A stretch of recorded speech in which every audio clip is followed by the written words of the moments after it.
Welcome back to The Explainer. Today, we're taking the SASB standard for the oil and gas midstream sector and turning it into a really fascinating look at power, risk, and corporate transparency. We're going to unpack that incredibly delicate balance between wielding immense market power and navigating the massive compliance risks that come right along with it. Okay, let's dive straight into this. Picture this. You own the only toll booth on the absolute only highway connecting supply to a massive, hungry demand. You completely control the flow. You set the pace. Well, that is the fundamental physical and economic reality for a lot of midstream entities in the energy sector. But as you'll see, owning that single road, it's not just a license to print money. It is a massive operational liability if it's not managed with absolute precision. We're grounding today's explainer directly in the Sustainability Accounting Standards Board framework, specifically the ISSB's updated standards for the extractives and minerals processing sector. And we're going to laser focus on how these standards measure a very specific, high-stakes topic, competitive behavior. This is really all about how investors and regulators evaluate a company's financial stability when, quite frankly, that company holds all the cards. Section 1. The Midstream Monopoly. Let's start with the physical reality of the sector. So, you already know midstream companies are the vital arteries of the global energy industry. According to the standard, these entities are responsible for moving and storing the literal lifeblood of the economy. We're talking natural gas, crude oil, and refined petroleum products. And they do all of this through massive, highly capitalized, fixed infrastructures. Think extensive pipeline networks, enormous storage terminals, complex transit systems, right? This isn't some nimble little software startup. This is heavy, immovable infrastructure that fundamentally dictates where and how energy flows. Now take a look at this exact phrasing straight from the SASB standard.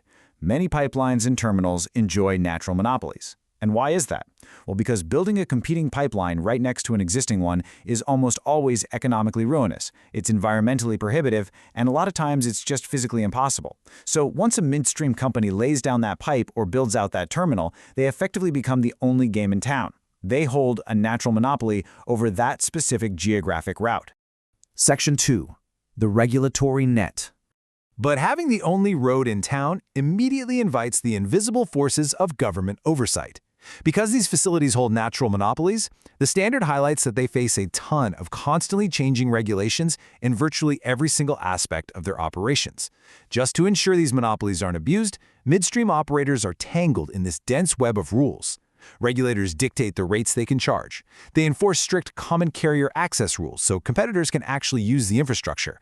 And they heavily control exactly where new facilities can be sited and how they're constructed.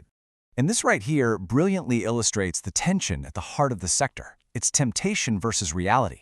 Look, when you hold a monopoly, there's an inherent temptation to engage in unfair pricing, discriminatory service, price fixing, you name it, any form of market manipulation. But the reality is that regulations aggressively counter this, because oil and gas market distortions can severely hurt everyday consumers and downstream businesses. Governments enforce incredibly strict competitive behavior laws to make sure midstream entities play fair. Your competitive advantage is basically being stress tested by the law 24/7. Section 3. The financial fallout. Let's look at the bottom line. What happens when they cross the line? Violating these laws is definitely not just a slap on the wrist. It triggers a total cascade of financial fallout. The standard explicitly points out that violating regulations on competitive behavior severely impacts financial stability. Companies could be hit with massive regulatory penalties, or they might be forced to make substantial compensation payments to injured parties. And honestly, even worse for long-term revenue, regulators might enforce prospective rate changes, effectively capping what the company is allowed to charge in the future. That creates massive uncertainty. It can literally leave a midstream entity entirely unable to recover their higher operating costs. Section 4. Measuring the impact. This brings us to the core of our explainer. How do investors actually track, measure, and evaluate this monumental risk? Well, they use the SASB framework, specifically metric EMMD 520A.1. This metric demands absolute, brutal transparency. It requires the entity to disclose the total amount of monetary losses incurred during the reporting period from legal proceedings associated with pipeline and storage regulations, specifically those related to competitive behavior. So, any financial hit taken due to a legal fight over rates, pipeline access, price gouging, all of it must be laid bare for investors to see.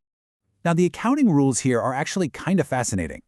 When calculating these losses, companies have to include all monetary liabilities to opposing parties.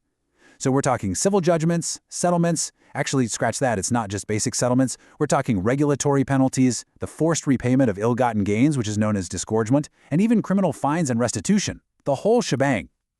But look at the exclusions over on the right. They deliberately have to leave out their own legal defense fees and internal expenses.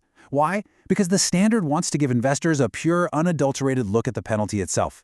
It separates the cost of actually doing something wrong from the cost of just defending the company in court. But, a raw dollar amount never really tells the whole story, does it? So the SASB standard forces companies to craft a specific narrative to go along with the data. First, they must describe the nature of the loss. Was it a guilty plea, a deferred prosecution agreement, a settlement? Second, they have to explain the context. Like, was this a pipeline access dispute or a full-blown price-fixing scandal? And third, which is absolutely crucial for forward-looking investors, they have to detail the exact corrective actions taken. Did they overhaul operations, bring in new management, upgrade their tech? Investors need to know that the root cause of that monopoly abuse has been completely eliminated. $0. That is literally the holy grail number every single investor wants to see on a midstream entity's sustainability report under this metric. It means the company is successfully navigating its natural monopoly status without tripping those catastrophic regulatory wires. But the second those competitive behavioral laws are breached, this number can instantly balloon into the millions or even billions, deeply threatening the company's financial stability and just destroying shareholder value.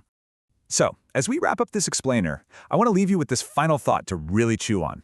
In the high-stakes world of midstream natural monopolies, where you essentially own the only road in town, are your pricing and access strategies actually building long-term value? Or are they just inviting catastrophic regulatory risk? Understanding that fine line between market power and market manipulation is literally everything in this sector. So thanks so much for joining me on this explainer, and as always, keep questioning the data.